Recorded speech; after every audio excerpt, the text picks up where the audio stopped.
sat with stuff, and it's been good to just see where I want to push things forward. It's almost like starting. I don't think chess strategy is really a fair way to say it, but it's more like understanding a bit more the sort of Tetris-like things you have to stack in order for there to be, to get everything linked together. And it's just got to you have to keep the vision and you have to keep chipping away at stuff. So yeah, that's kind of where I'm at. I did finish a blog post I started kind of 2 weeks ago,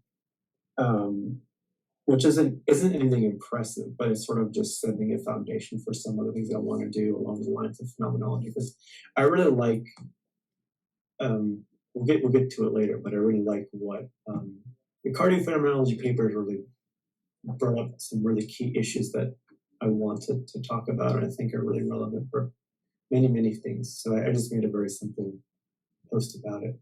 But yeah, now that we're all here, anything you'll want to say for like general updates or welcome stuff? I don't think so. No.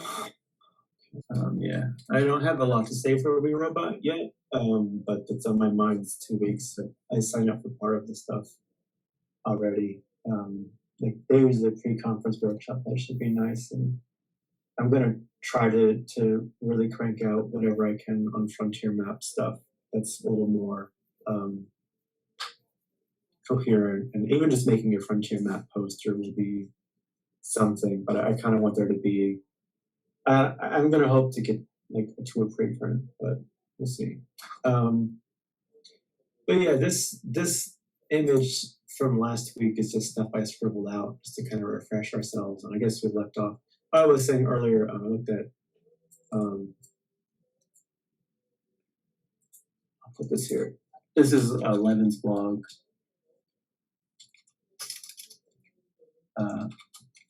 But it's not. I don't really think there's a lot on there yet. And I was saying I was saying to Amanda, like I can do some stuff.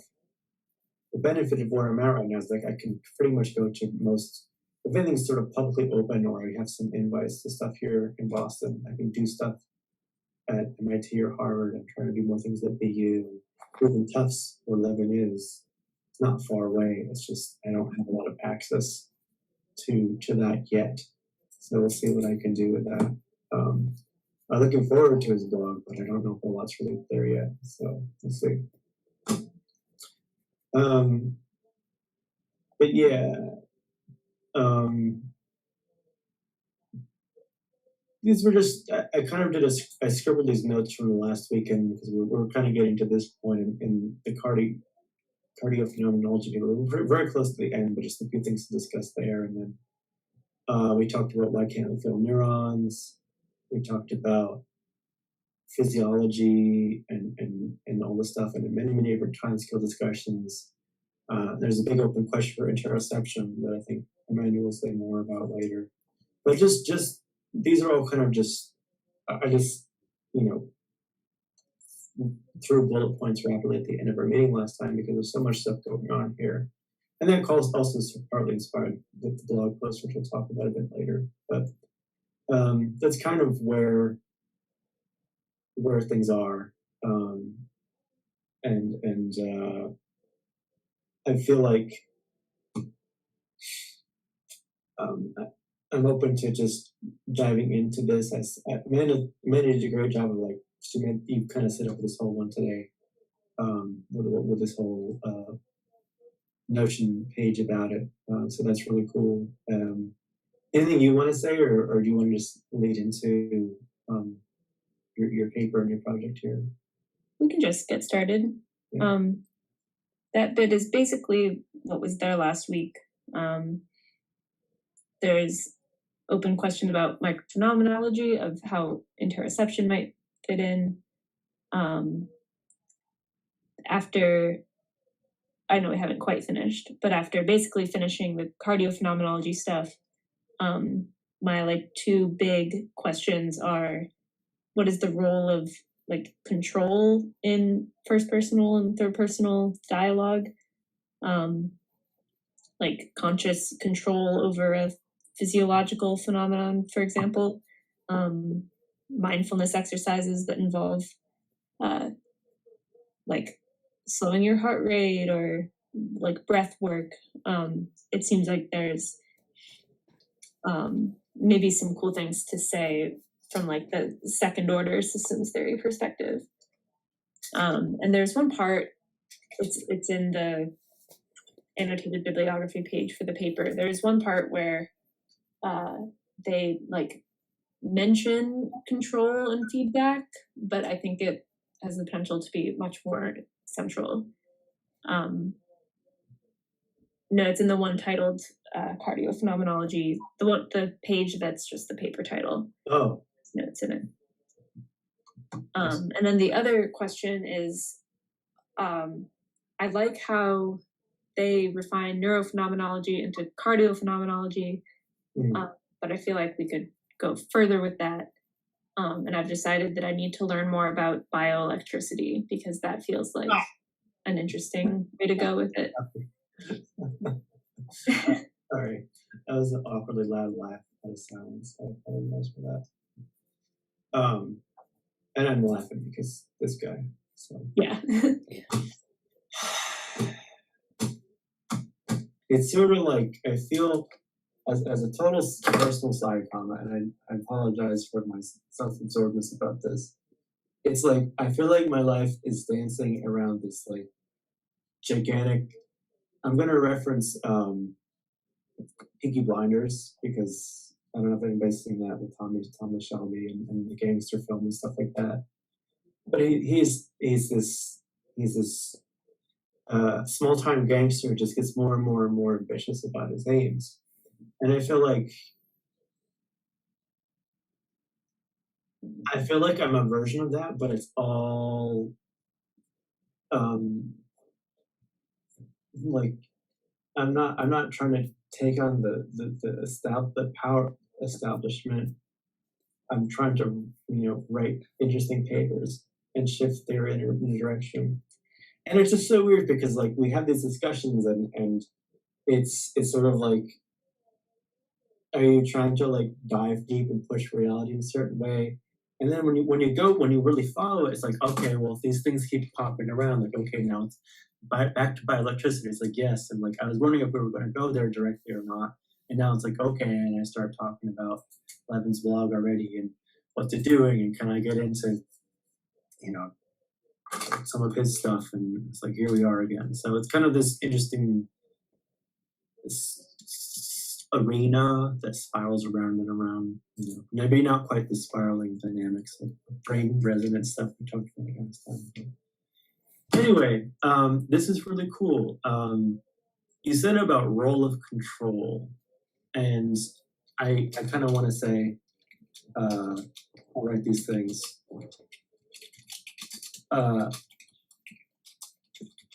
There's something to be said that I'll get into a little bit shortly, perhaps, because I want to, if you want to say more about your papers or any of these things, I want to do that. I'll say one of the points I've ended up fleshing out a very small degree was about affectivity. And like, I want to dive into the Fuchs affectivity stuff. There was some really great stuff that I spouted out in the meeting on Saturday when we got into this stuff. And I was just kind of, rambling, but I meant to go back and review that today, but I didn't. I think there's something between what you said. I don't know if you listed bioelectricity anywhere here. Yeah, I feel like there's something between metacognition, affectivity, control, bioelectricity, and like what are the domains of that, and also to an extent, can there be amplification? Oh yeah, I looked at. I didn't read it super closely. I didn't like leave comments or anything, but I did read through the what you posted in Notion. Yeah, and we can get to that. I definitely want to finish either your paper or what you're writing here. I don't want to skip that. So, okay, yeah, I think you just added these things. That's good. Yeah, I found Depraz doesn't say control at one point. Maybe she does, but she talks about self-regulation when talking about this heart system. This is control. 4 times, it looks like. But not in the way I have in mind. Like, she's talking about, like brain controlling the heart, but in terms of like conscious control of heart rate or something. She says self-regulation. But yeah, I feel like that could be much more, it feels like it should be emphasized a lot more if the goal is to have like a first personal contact with third personally measurable things. Mm-hmm. If you're looking to get further than just correlation, it seems like you'd need to have, like, in order to draw a stronger connection between a first personal phenomenon and a third personal, if you can not just like experience your heart rate, for example, but if you can exert like a conscious force on it to slow it, and you can to kind of like contact that way, that just seems really important for the neurophenomenological project. Yeah, and I've been thinking about it quite a bit, and I kind of get part of the blog thing, which I'll get to, gets that sort of like, it's I don't write much of it there, but part of what, I guess I should say this, writing it out there, and then you coming back here with this makes that super clear in my mind, in that I think the next step, the next low-hanging fruit, I don't know if it's for us necessarily, but like where we are combining with the Varela, advancing phenomenology or neurophenomenology, if you will, is sort of that space of what the most like immediate, the most like the ripest area for that stuff seems to be avenues for, and I'm just gonna jump here. I get towards the bottom of my thing, I say,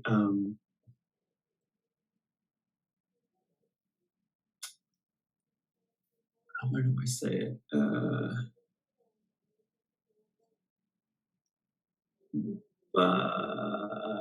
Basically, I don't know where it is in here, but basically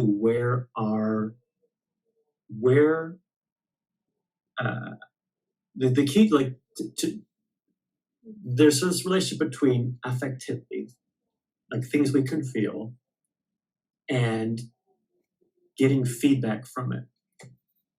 And so you kind of introducing this other part, and that would kind of this conversation about Fuchs and like resonance and as I was saying, basal affectivity.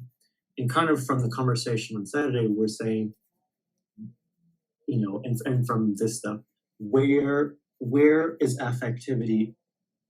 Like, what are the arenas we can have it here? I think you recaptured it as sort of the micro-phenomenological domains. Like, what are these domains where we can understand where there's affectivity? And then the point I like you're emphasizing here is not only is there affectivity, but is there enough first person? I keep thinking of metacognition, but it's almost like the control, the ability to exert control in that space where the affectivity is. So if you have affectivity, like, which I interpret kind of as a very Fuchsian, very basal affectivity, as that which can lend to emotions which are directive, more or less, closer, further away, yes, no, but even this at the core, like, can you feel anything about it? Is there any semblance of that? You have the affectivity, and then you have the control, which is maybe in a more Fuchsian emotional state, but like you have control or the means to exert some regulatory thing consciously because you internally are interpreting that. And then you have the, there was a third part. I think it's, control, affectivity, and then sort of, I don't know, selection or means to choose or something like that. I think all of those things are sort of, what I was getting to is like, so with all of that in mind, the most, to move the Varela thing forward, which I assume she does in her later or more recent work, and we should probably look into next, it's sort of like what are the areas that those things exist? You know, what are the things that what are the spaces where there's some affective thing and there's some control about it? And it's tough because the control, and maybe this is a really interesting thing to explore, the control often may be indirect. Like I can feel pressure building in my, stomach area if I'm having like gastrointestinal distress. And is the control reaching for like, Pepto-Bismol or like, oh, gee, I better not eat that again? Or did I get food poisoning? Like the control is there, and it kind of just blends into the timescale domain and everything else. And but I think that's a really that's interesting arena. So I'll pause there, and it's a good segue into my blog post thing too. So any comments first? Thank you for writing. I see your writings here. Yeah, no problem. Yeah, I guess the difference between, so Depraz focuses on affectivity, but maybe that's a place where we can like refine things. Like affectivity, Fuchs uses a particular way when I think the paper is called like the phenomenology of affectivity. He talks about like these different layers to it. So that was kind of a key paper when I was thinking through this project initially. So maybe that's worth looking at again and seeing if those different like layers of emotion versus mood versus I think existential mood was one category. Maybe those can be employed to build off of this cardiophenomenology idea. Because if the heart system is supposed to contribute affective ground state that we normally are like thinking through and experiencing through. Yeah, if that's like a multi-layered thing, then maybe there's room to move like from the heart to something. I guess I'm encountering the obstacle of like not knowing enough physiology, which is why I do want to learn more about bioelectricity, because I have like gut feelings that could be fruitful. Thinking about like taking Depraz's arguments as to why the heart and like the vascular system are so important. Maybe following that path, it's something about circulation and I think we talked about this last time, like the carbon dioxide and oxygen dynamics, and maybe that has something to do with tissue conductivity, and maybe that's like a physiological arena that could be put in contact with first personal stuff in a way that's different from the heart and breath stuff.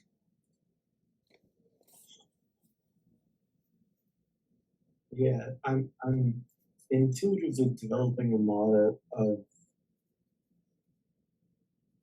these, I don't know what to call them right now, micro-phenomenological interoceptive domains as ranges and spectrums. I feel like there's something to be said there. And what's really exciting,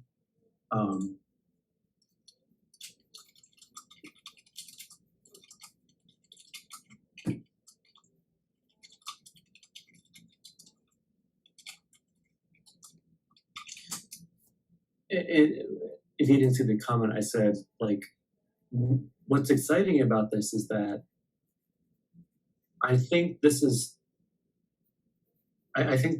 something to be said here about work that ties into different embodiments, and also things like neurodiversity, or like my mother just had open heart surgery, and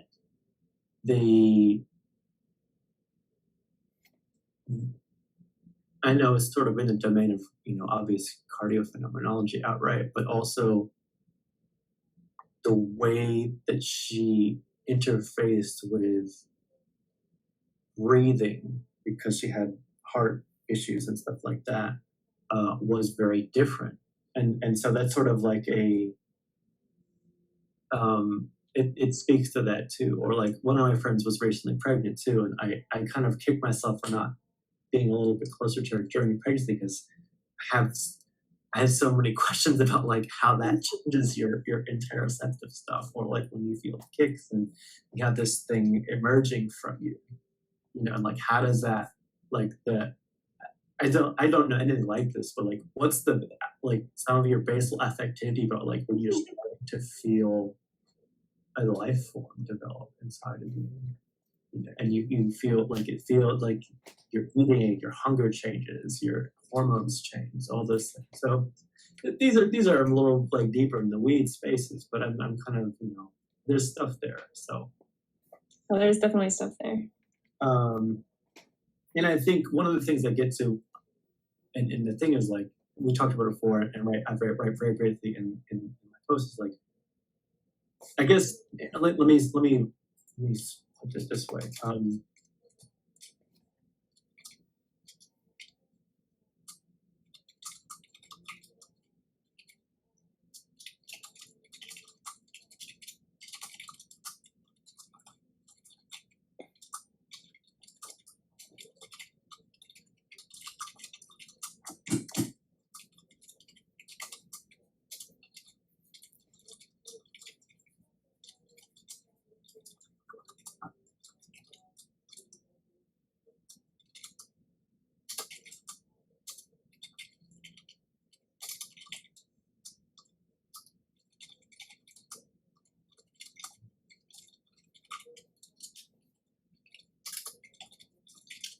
And this is a clunky way of saying, like, we've talked like, okay, what about EEGs? What about combining EEG with biotech, or continuous, monitoring of blood, condition, temperature, heart rate, glucose levels, all this stuff. Like the biotech, the health tech sphere that I'm a little familiar with. I do other stuff, and it's like there's not really a lot there. And again, I'll very quickly reference, as I segue to the blog post, like the brain dance from Cyberpunk, which is this impossibly, complicated device that can capture internal sensations and also like 10 to 15 feet around a person for like high definition, high sensation recordings, and like a complete, let's say like a complete model of an subjective experience, which is insane and impossible. Like sort of always thinking about, it's such, I keep mentioning because it's such an interesting thing to compare, even if it's a fake comparison. At any rate, so the title, which I might change, was basically Naturalization of Phenomenology of Naturalism, or I don't know, I forgot what I called it. I think I might have it here if I can pull it up. The phenomenalization of nature. Something like that, yeah. And the difficulty, part one. Like there's going to be a few in the series, but I wanted to start with this. And I kind of start off by mentioning us. I go into the article. I also mention on becoming aware with Romansh Morel to kind of establish the history. I mentioned these sort of, the classic questions of outside and inside. I mentioned Raja's paper about dynamical system and neural reuse. We did that for what was then last week, but it's been a while since we covered that. And I'm just setting up stuff to comment on later. But we talk about cardiophenomenology. I talk about mutually generative constraints. And their key thing of, in order to do neurophenomenology, not simply claim we need to apply the core hypothesis of mutually generative constraints at the cardiovascular level. And I'll say this here. I would like to make a specific document, something else, but developing better methods and theories that can relate multifaceted experiences of an agent, etc. What boundary, what and where the boundary line should be demarcated in terms of functionality, internal behavior, and truth. And it kind of made me think, yeah, let's just make a big list. We could organize it, but like, let's make a list of complaints, a list of things we don't like about it. And I feel like, I know it's a bit of a simplistic task, but I think I'm going to want to make a list of not I don't really know if it's fair to say complaints, but just sort of issues with the cognitive science project. And also, like, I'll say this here, but there's like another, I don't think it's fair to say, like, it's not like neo cybernetics. It's not cognitive science 2.0, but there's like some other endeavor that I'm thinking about how to call it. And it's kind of related to this, but I think making sort of a list of where things are off, and then something that's numbered, not in the sense of priority, but just being able to, it's kind of related to, there's one for the methodology project itself, like the open questions, but that's specific to the project. And I think tying open questions to our project, and then sort of this bigger list of, I don't know, issues. It's not, I don't want it to be like, Martin Luther's list, to the door necessarily, but kind of, I think having that reference point will be useful. I'm thinking about how the best way to do it, but to go back to later. I mentioned Fuchs and resonance here and kind of methodology at a very level. And I mentioned like I'm kind of taking away two things from, to go back to the paper at hand, the cardiophenomenology. They're kind of asserting the cognitive system should include other arenas of body experience, intra or interaction in this case, and quoting them, removed from neurophenomenology, cardiophenomenology. And also say, like, I really appreciate the way that they're identifying, not that they're the first person to do it, but they're identifying a difficulty in mutual constraints. And this is actually kind of relevant. Like I say here, non-voluntary actions. And that's kind of what I think Amanda was getting at too, with the control bit, in the sense that there's different timescales at play for both bodily processes at play, which I'll fix that, but which may drive or affect cognitive activity and the cognitive perception mitigation or experience of non-voluntary actions. I think to clean it up, I would say,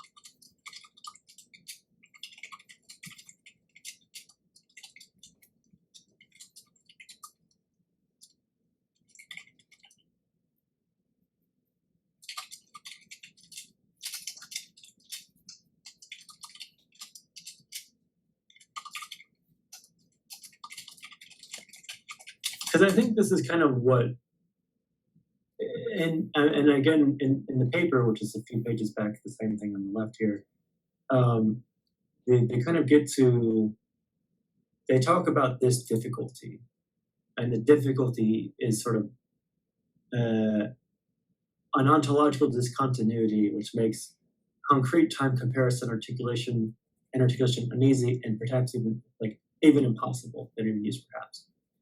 And it's sort of like they say here, when observing them more closely, namely their a priori and subpersonal components respectively, one is led to conclude we are in reality dealing with two third-person approaches, which may of course be articulated as structures, although not a level of concrete experiential phenomenology.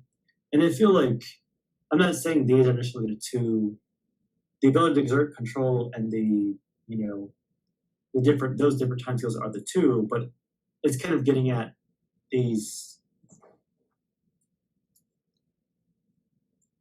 I'll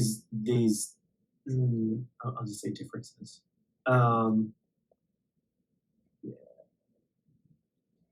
and I'm kind of, I go here by saying, they're kind of saying, oh, we can't feel our neurons firing, and talking about how that doesn't give us a first person experience that we can get affective feedback about, that can be something that can inform the constraint, that can operate that way, and saying they're looking for be more applied in areas, like in this case the cardiovascular system.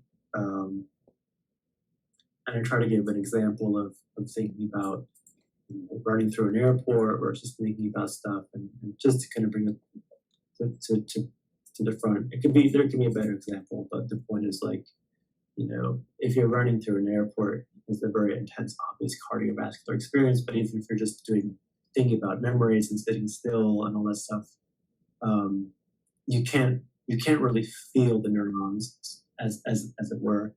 But also, I mentioned here that can that change, and is that different for different animals, for different embodiments? What tools or what biotechnology would actually afford that? Like, could that change in the future? But in the short term, the authors are about what arenas can provide enough effectivity for first-person experiences to substantially inform or thereby offer operative or generative constraints in third-person data, and so on.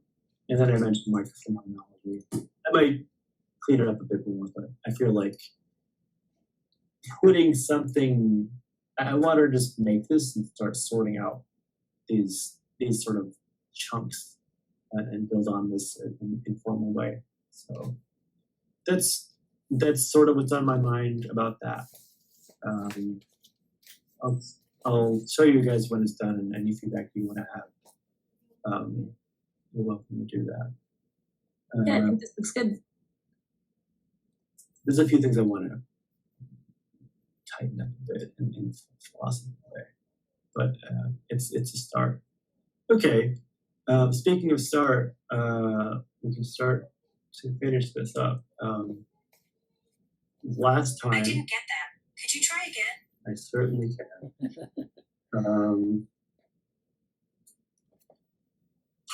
We are finishing Cardiophenomenology paper. We kind of were discussing 423, live, body, and heart unity, and this is Dupraz and the authors doing this. Yeah, we're kind of here. What's this about? Skin connectivity.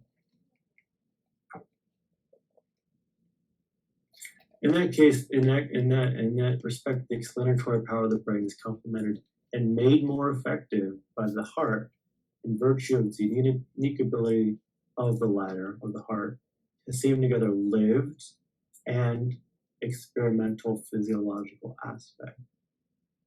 So again, it's sort of this movement towards getting some affective, I don't want to say ground truth, but like base. And so we were here at 4.3. The heart is the key growth for the organism. A more radical argument in favor of the importance of bodily emotional heart in the cognitive system is of an embryogenetic kind. I don't know if you want to say anything about this, but let's see. The argument is, what's that?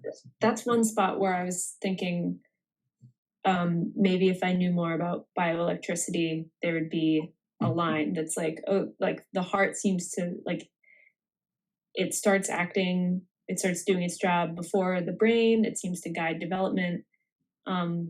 But isn't it true that like before you even get to a developed heart, there's like electrical pulses? Well, so something like, and when we were talking about like other life forms that have like non-neural electrical activity. Well, that's just in the cells. Yeah, there are different things like calcium waves in that sort of precursor, serve as a precursor to some of this stuff, but I think for practical purposes, it's probably where you get some sort of proto-heart or proto-brain that starts to actually do what it's going to do. So, the cells have to be mature, maybe muscles or neurons to do that, to do something that's like coordinated, which is, of course, the kind of the key here is coordination, not necessarily just activity. Yeah, that's a good point.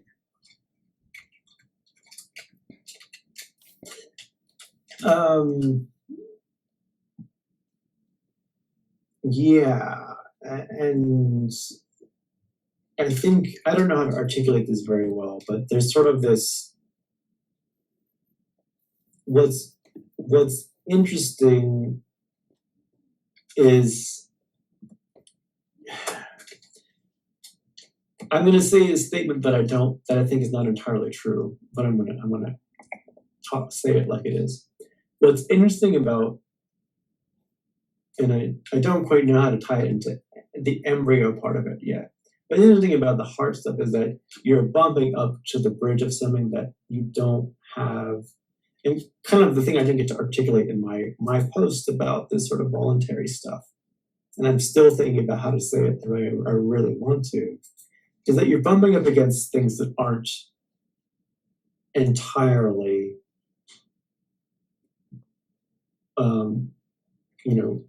voluntary or involuntary. There's stuff you can do to sort of have some way of manipulating it, right? And the heartbeat itself, you can't tell what to do. Or the example I said before, you're not gonna cognitively say, okay, I'm gonna will and analyze and assess and evaluate how much oxygen should be in this blood vessel right now, stuff like that. On the other hand, it's sort of this,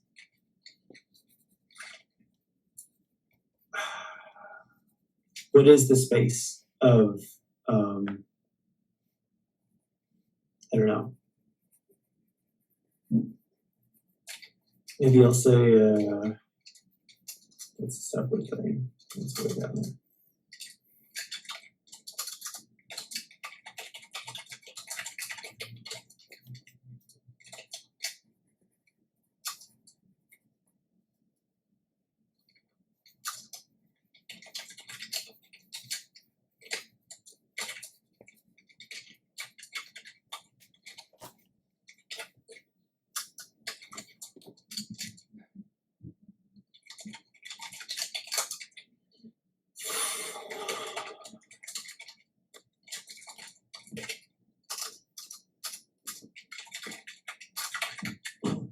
And I'm recalling last time we talked about this about, I was like, oh, what if we could just model this with agents? Like you have an agent that is just this sort of this system that is going to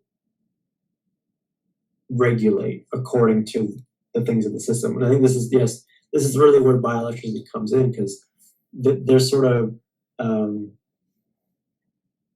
don't know. I think it's a bit of a stretch to put it this way, but like there's the basic math, the calculations, and the levels, and the process of getting things to where they need to be, the homeostatic or allostatic drives to regulate and make the system, the sub, I don't know if things, so all those things happen, and it's sort of like, what is you kind of dealing with those things, and I don't have a language for it at all that I want to talk about. So I don't know. Would Fuchs's language of like transparency help? Because affectivity is supposed to involve components that we experience through them. We don't experience them. That's what he means by transparent. They're not like the object of our experience. But maybe we would have to make something the object of our attention or experience if we are to have a control over it.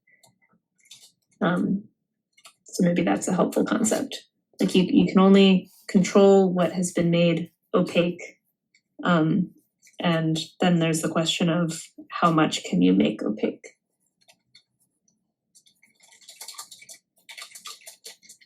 And that's in the Fuchsian sense. Yeah. Okay, I'm interested in that, but I do want to finish the paper and kind of get this here. So thank you.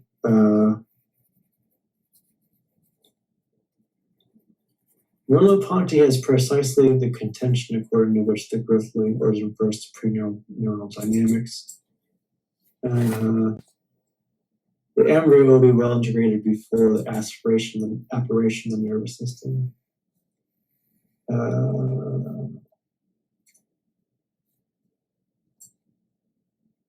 Yeah. The nervous system emerged in pre-neural dynamics, and I feel like big time bioelectricity, big time like a lot of Leibniz stuff, yeah.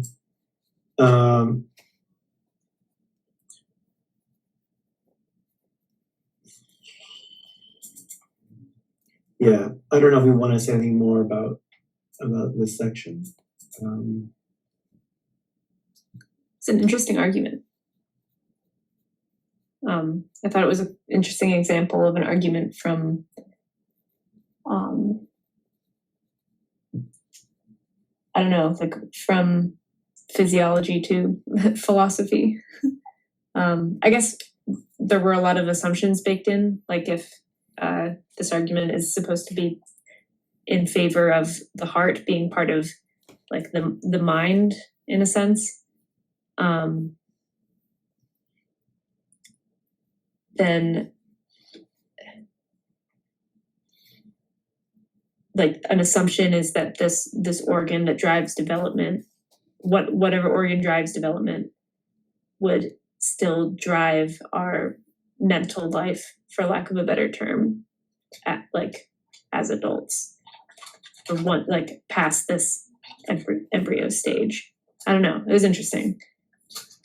And I think one of the really, this ties into what I was going to say before about like,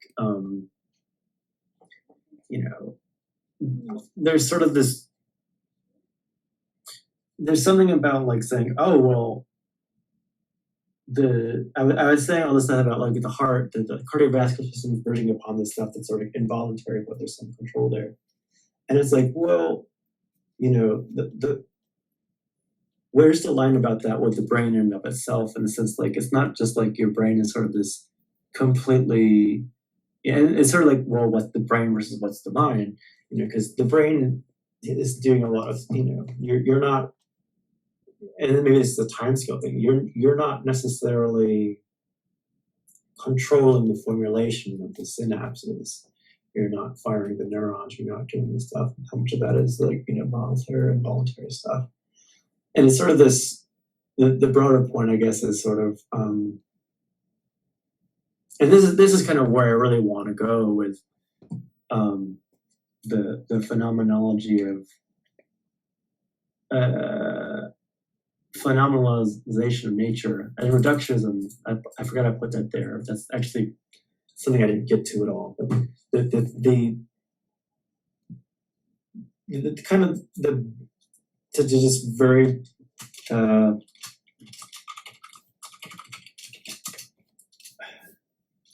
if organs drive development and affect mental life, like, you know,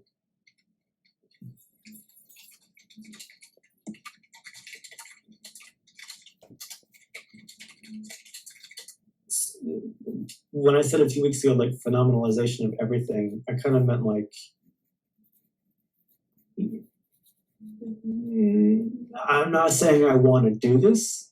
I'm not saying I think it can be done, but there's sort of like, well, what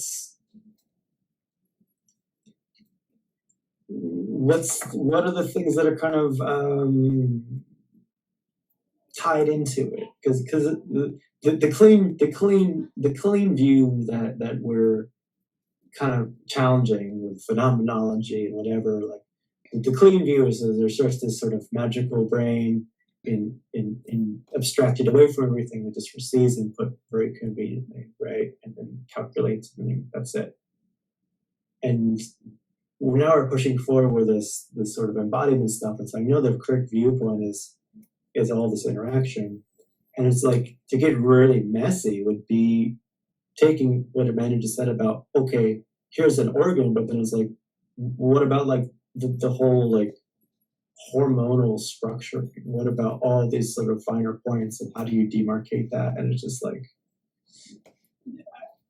I don't really know how to talk about that yet, but I feel like, you know, I kind of feel like the Praz and stuff would say like, yeah, absolutely.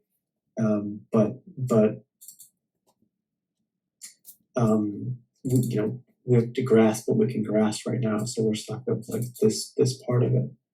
Also, you could frame that as like further investigation down DePraz's own path. Like they're articulating this next step for neurophenomenology, refining neuro into cardio, and then phenomenology into, I guess, microphenomenology, although maybe not exactly. And then so bringing in these other factors, they're not like going to deny that there's nuance. But I think their goal is to have that nuance be something that you can get to by following their path. Right. And it's sort of like, I would really strongly agree. Like I'm kind of understanding like in almost in like an information theory-ish sense, although I hesitate to say classical information theory, more like information in a Gibsonian sense, which is more like the comparison of the change, right? There's sort of like, what is the affective information available that can be processed? And it's like, where is that? Where is it? And what can we, you know,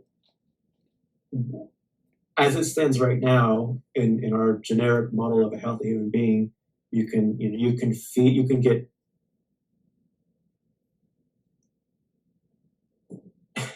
information, and by that I mean like data by which you can make choices from in terms of affective stuff.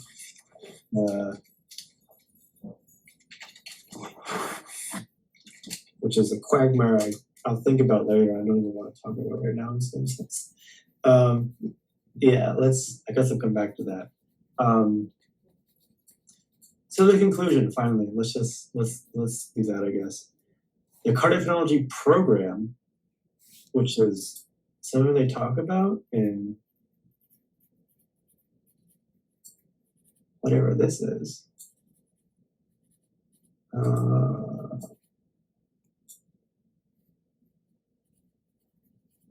Surprise, circular dynamic of multivector verbalization. Okay. The Cardiophenomenology program proceeds from the methodologically ontological issue, the methodological issue above, and implements a mutually generative constraint that binds two dimensions of a unique pre-conscious experience relying on bodily experience, at once organic and lived. Indeed, we have the appropriate tools to investigate the pre-conscious level experience. One, measures of cardiac and peripheral physiology on a temporary time scale, seconds and half second. And two, micro-phenomenological interviews that account for the micro-specified time sequence on 1 and 1.5 seconds, hence full-fledged crossed approach of third toward first person and vice versa. On the basis of innovative epistemological and methodological hypothesis, our objective is its practical and experimental implementation. We aim to establish synchrony and emotional experience of lived and emotional experience at this time scale. Okay. A really interesting paper. I remember feeling really creative when I thought like, oh, we can frame this neurophenomenology project as doing neurophenomenology, and that's exactly what this paper does, which is cool. But now my idea is less, not as unique as I thought. So their time scale is 500 milliseconds to maybe about 3,000 or 4,000 milliseconds, from what they say at the end of the paper here. It's like actually the section 5, paragraph 1.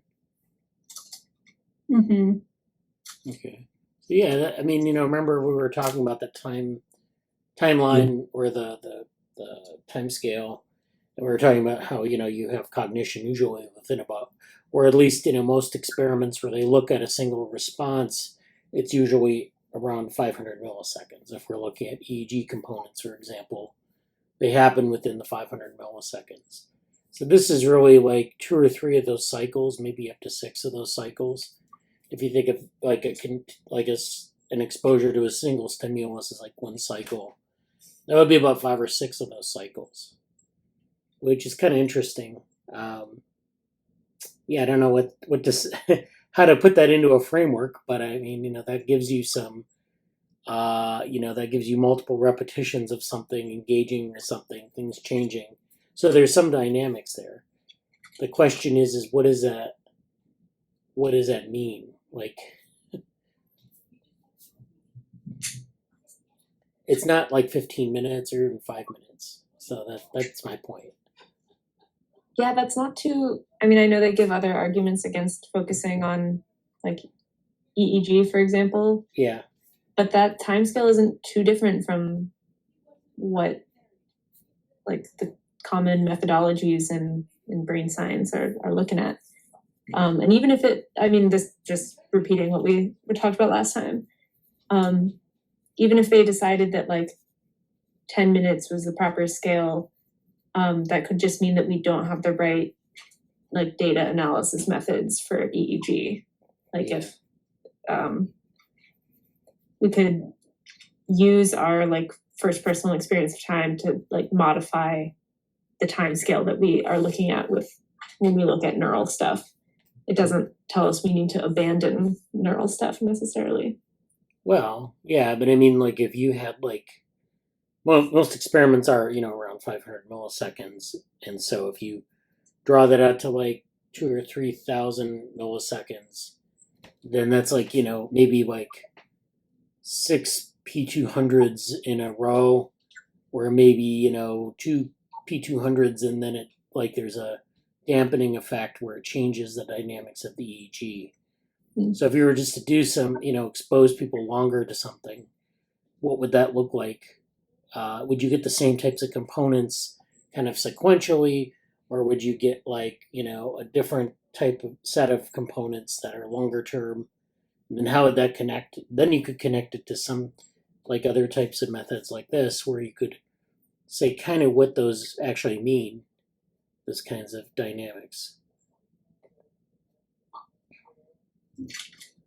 And it's not like, doing a 15-minute thing where you're really lost because you have no sort of basis on like the single trial stuff. It's just impossible to really make that extension. Mm-hmm.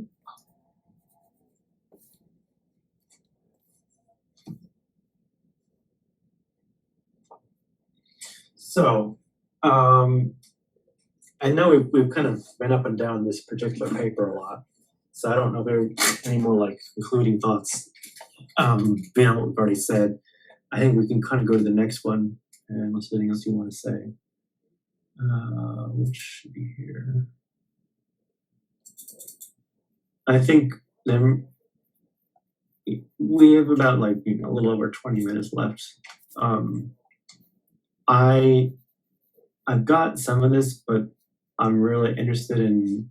I'm curious how long we might want to spend on this paper, because I'm kind of okay with doing like a quicker pass, and I might want to dive into it more the next time, because I don't think we're going to probably do it justice right now. But I'll defer to Amanda, because I think you and then just thoughts about that. It's pretty long, but there's a lot of pictures. So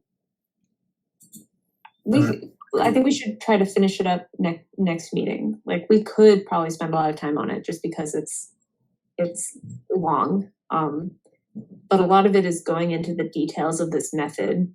And I don't think we need that.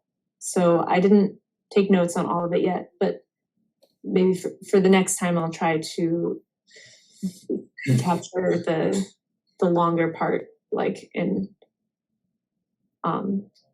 relatively succinct notes. Okay. I can like read the abstract and stuff, but do you want to do that? Do you want to give an overview? Do you want to give like initial thoughts about things?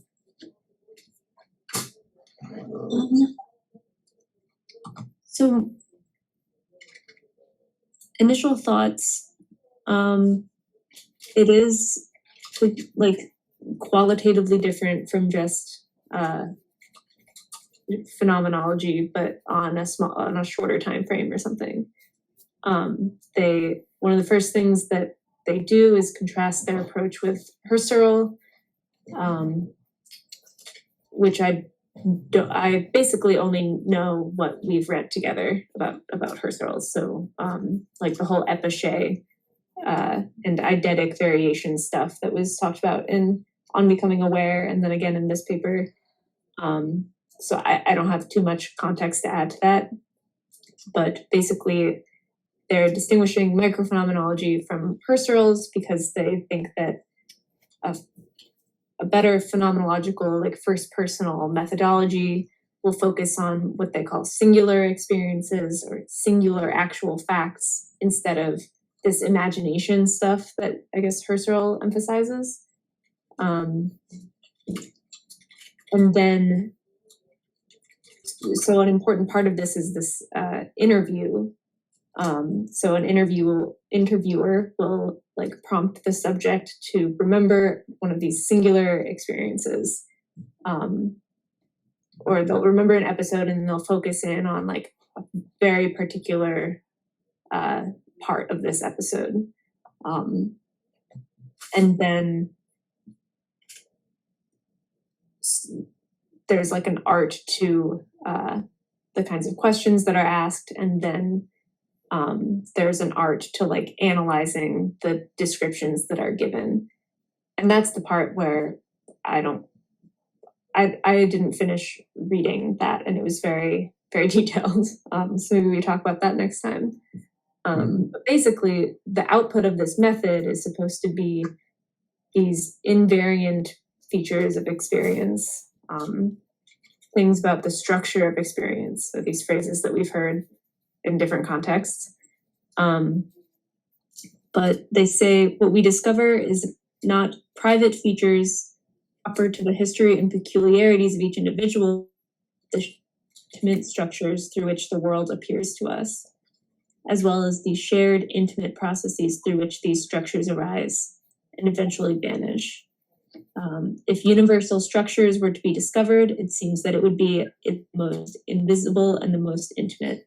So the goal is to find these like invariants, both like intrapersonal and interpersonal invariants. So that's what like the output of these interviews are supposed to be. And so I liked that passage that I just read because this is, related to what we were just talking about a minute ago. Like the most invisible and the most intimate, it's like the most difficult to access. And maybe like the most deeply embodied could be another way to say that, at least in some cases. Like maybe the language of like Fuchs's transparency is helpful here too. It also raises the question of like, how early do these divergences in the structure of experience start? So maybe there's something that's universal, but there is much that is not. Well, how Is there like a genealogy of these divergences? Like a taxonomy, maybe, I don't know.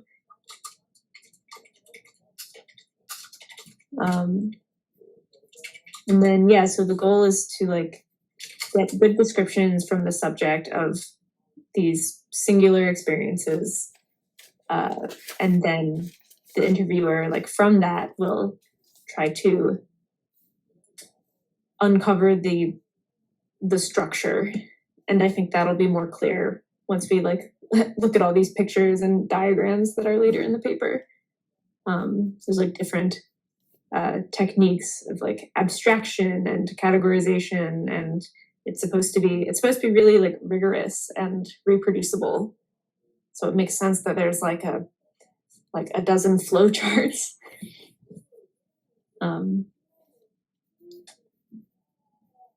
Yeah, so I think that's the main idea. Oh, there's one more part that I do want to mention. I'm just looking through the annotated bibliography page for the paper. So the Notion page that is titled Discovering the Structure. Okay, let's look at that, yeah. So the last big block quote, This here. they actually contrast this with Dupraz, because Dupraz, I guess, brings in too many assumptions going into this project, like even having the categories of emotional or affective versus, or like bodily, cognitive, like those categories are like too much already, which I thought was interesting. The goal is to, so like with Husserl's method, the goal is to suspend judgment, and bracket these concepts so you can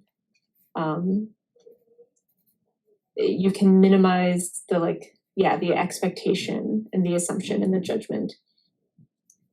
So even having the categories that we're used to talking about might be too much.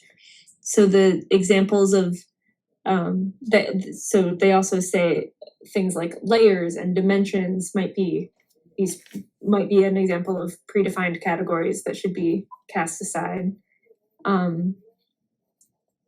Maybe using like the sensory modalities as categories is okay, but they even approach that with a kind of caution.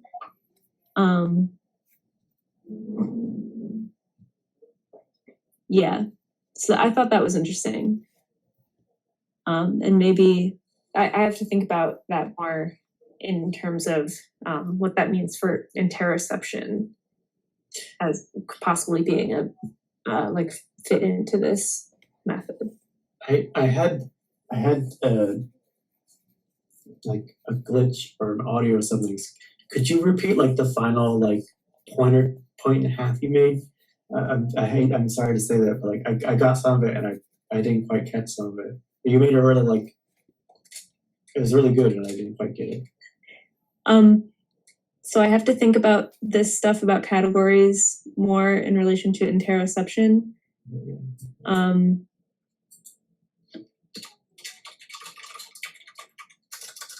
I don't know exactly what I said before that, but I was basically reading my notes here. So I think the main points are captured already.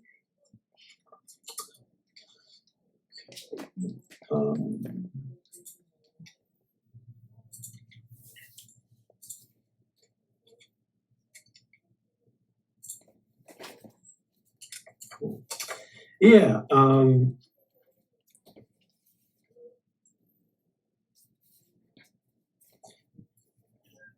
And I'm not familiar enough with the paper or this block quote to say this, but something that like lived experience unfolds in time, and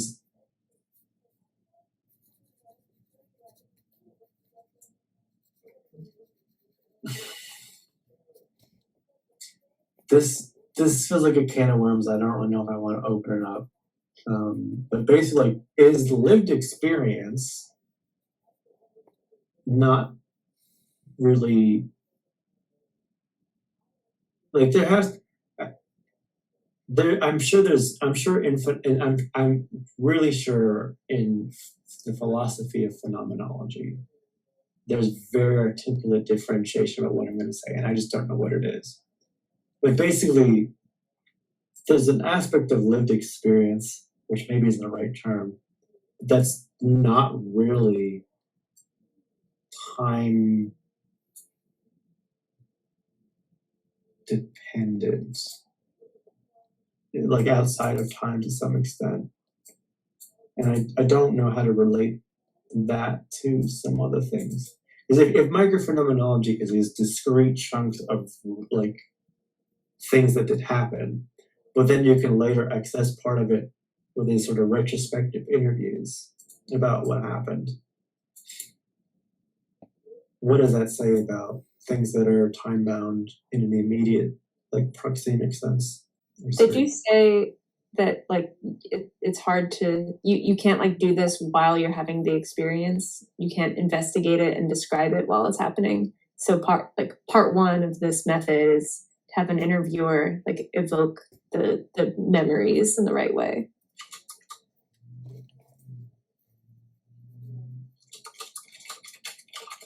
Well, and that goes to like the whole like, I don't know, like the gesture awareness, right? Like you kind of have to suspend. Right?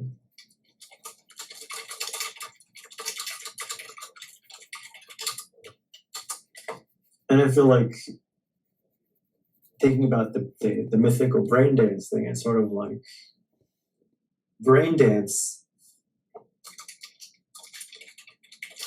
would almost be, if you could get to a brain dance, we're basically saying you wouldn't even have to do the interview.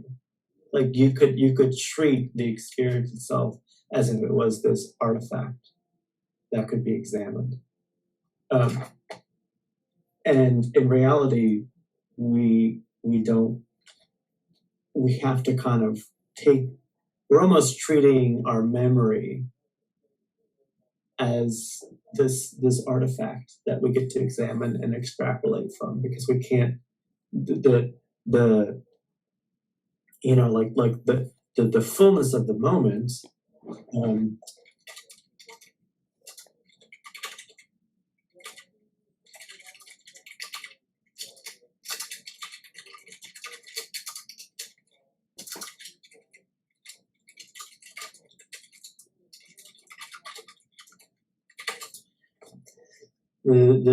the memory, which I don't really like using that word because I don't know if that's really what it is, but the replaying of the experience, and I really wonder, like, I don't know if do they go into in this paper like I could see someone remembering something and having an impression, and then like being shown a video of themselves, and then their impression or their memory changing about the experience too. Like, how does being introduced about factual third-person data further enhance or affect their sort of inherently retrospective first-person experience documentation? That's I haven't delved into this enough to know what they would say about that. They talk about it. I don't think they really talk about how memories can be like faulty, which seems like a real obstacle to this. It's because it seems like you'd want to,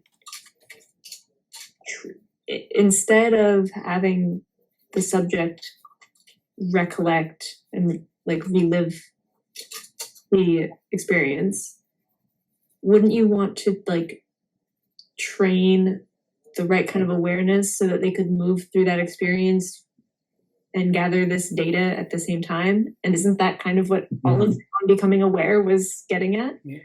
Yeah. So that's a really interesting point. Do you mention that in your notes? Or no. I thought of just now, because that's a really interesting point. I want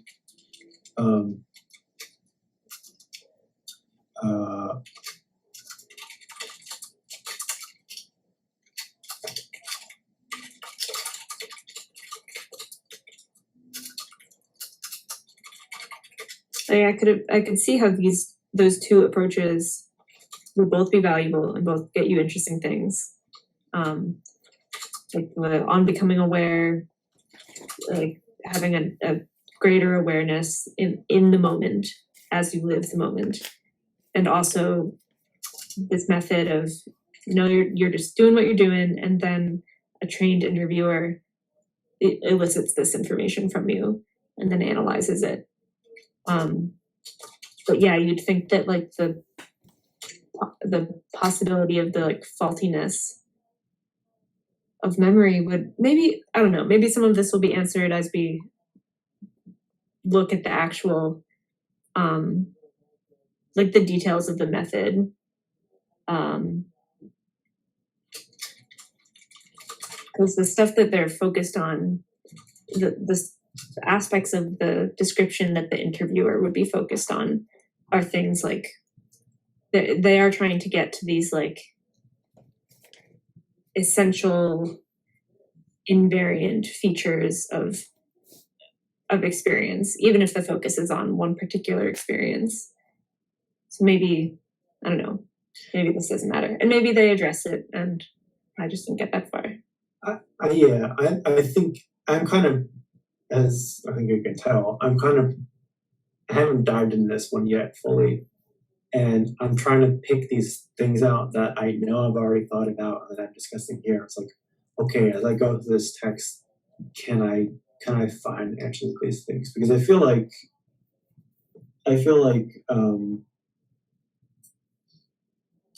where is this here?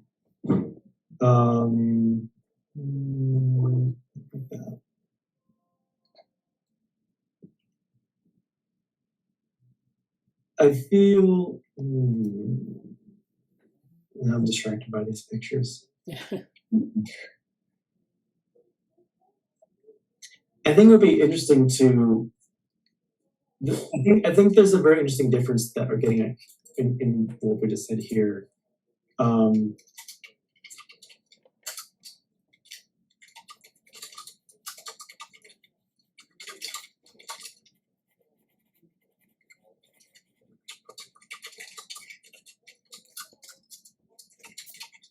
In that there's sort of replaying, like going through one experience.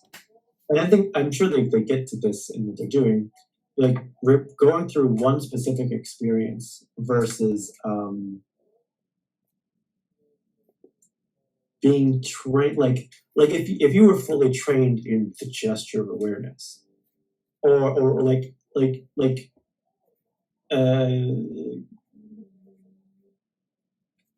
getting multiple, I don't want to say readings, but if you were like, if you didn't know the gesture of words at all, went through a process and recorded what you knew, or recorded whatever, like did the interview, versus you've done it a few times, gesture of awareness, versus getting mastery. I know we talked a lot about mastery with the gesture words before. This is a fun thing to say.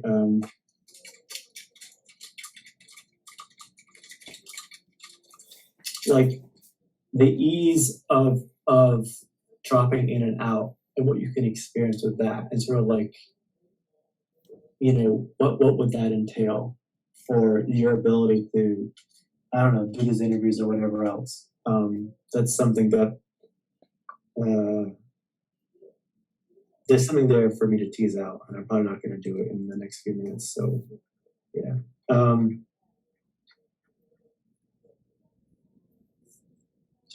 Okay, we only have like 5 minutes left or so. And they have a nice big glossary too. Oh yeah, it's pretty good. Thanks, I guess. Lexicon, I like that. So we'll go through this next time.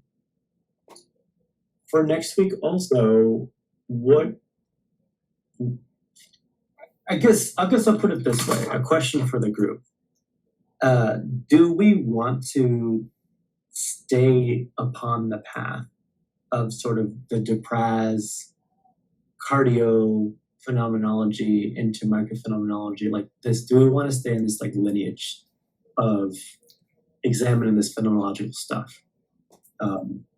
I'm open to it. I think Amanda has some incentivization to do so given the project that she's working on. But I want to just put that here as like, is that something that's, because our next paper could very easily be something else by DePraz or by this other author. Yeah, so I want to see how people feel about that. Well, does Amanda have a paper in mind that she might want to do next? Yeah. There's one more that popped up from Petitmengin. That was something, I made a page for it. Radical inactive neurophenomenology. It had the buzzwords. Yeah. And that one looked good, but we don't have to read it together. Because this has been really helpful for my project. But if there's like Jesse, you have the metaphors paper, so I'd be more than happy to read papers that you think would be helpful for that. For next week, I'm probably not, just because I think my time between now and next week is going to be robot focused and not on that paper. So I'm next week. I do want to some of these pictures for next week. Okay. Yeah, let's look at this for next week, and then let us know the other one. Put the other one in the chat or in whatever. Okay. We can do that. After we robot, I might turn more towards my analogy paper stuff. But like, I don't think I'm going to have.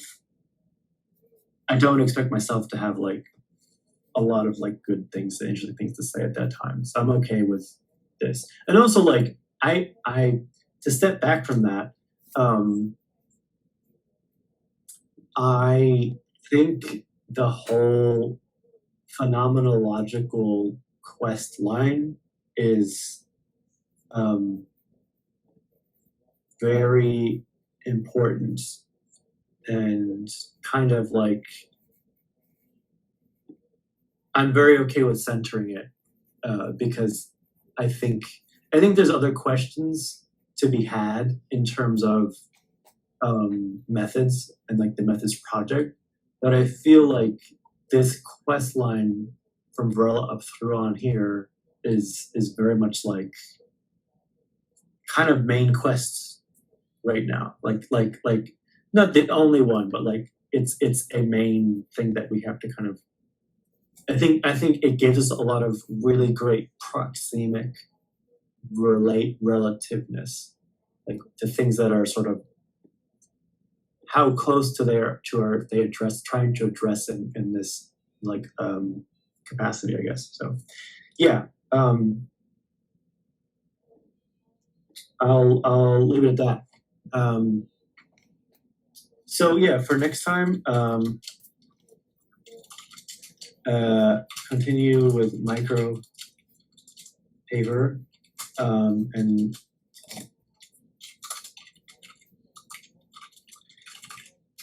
okay. Anything else you want to say for next time?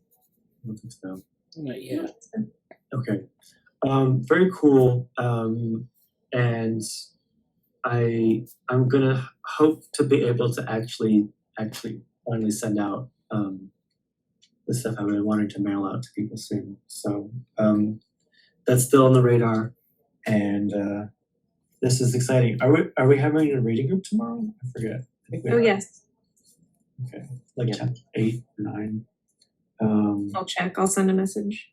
Okay, this is great for tonight. Thank you, everybody, and I'll see you next time. All right. Thank you. See you tomorrow. Bye.